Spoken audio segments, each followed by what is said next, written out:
Good morning students. आज हम कक्षा 7 की पाठ्यपुस्तक वसंत भाग 2 से पाठ 5 मिठाई वाला जो एक कहानी है वो पढ़ेंगे और उसके लेखक है भगवती प्रसाद वाजपेयी। कहानी को शुरू करने से पहले जानते हैं इस कहानी के बारे में कुछ। जैसे कि कहानी के शीर्षक से पता चलता है कि मिठाई वाला। कहानी किसके बारे में है? मिठाई वाले के बारे में है। लेकिन यह कहानी सिर्फ मिठाई वाले के बारे में नहीं है।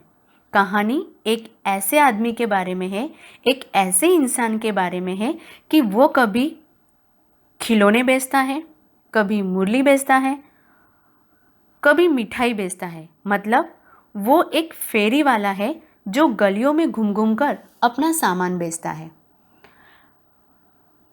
आइए देखें। बहुत ही मीठे स्वरों के साथ वो गलियों में घूमता हुआ कहता, बच्चों को बहलाने वाला, खिलौने वाला।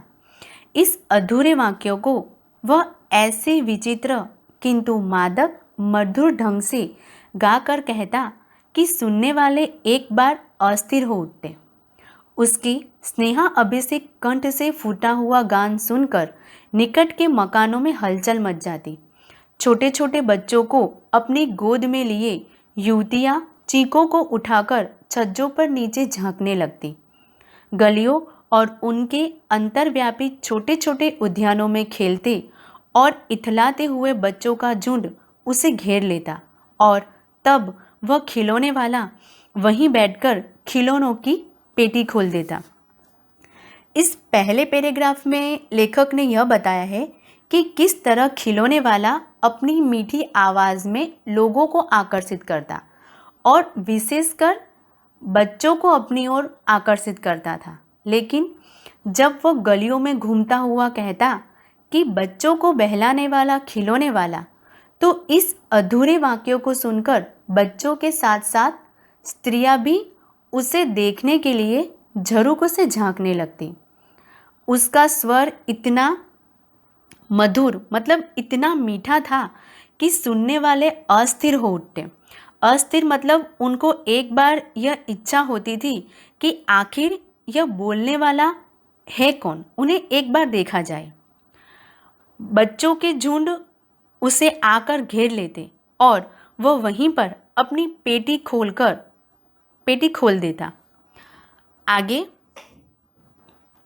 बच्चे खिलौने देखकर पुलकित हो उठते। वे पैसे लाकर खिलौने का मोल भाव करने लगते।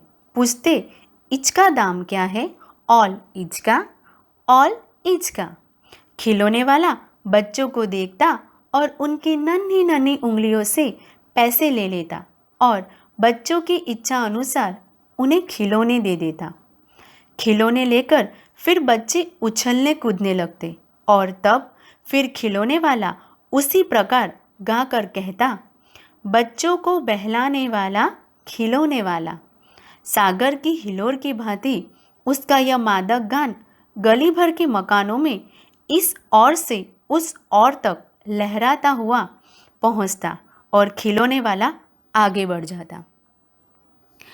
इस पैराग्राफ में हमने देखा कि बच्चे खिलौने देखकर पुलकित मतलब रोमांचित हो जाते और खिलौने का दाम पूछते कि खिलौने का दाम क्या है, और खिलौने वाला भी बच्चों को खिलौने दिखाता और उनसे पैसे लेकर खिलौने दे देता।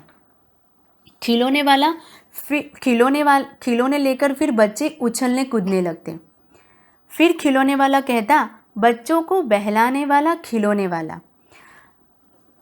अब यहाँ पर खिलौने वाले का जो गान है वो सागर की हिलोर की भांति बताया गया है। सागर की हिलोर की भांति, हिलोर मतलब एक लहर। जिस तरह सागर में लहर उठती है, ऐसे ही खिलौने वाले का गान भी गली भर मकानों में इस ओर से उस ओर तक लहराता हुआ चला जाता था। राय विजय बहादुर के बच्चे भी एक दिन खिलौने लेकर घर आए। वे 2 बच्चे थे, चुन्नू और मुन्नू। यानी राय विजय बहादुर के बच्चे खिलौने लेकर घर आए। उनके 2 बच्चे थे, एक का नाम चुन्नू और दूसरे का नाम मुन्नू था। चुन्नू जब खिलौने ले आया तो बोला, मेरा घोड़ा कैसा सुंदर है, मतलब मेरा घोड़ा कितना सुंदर है।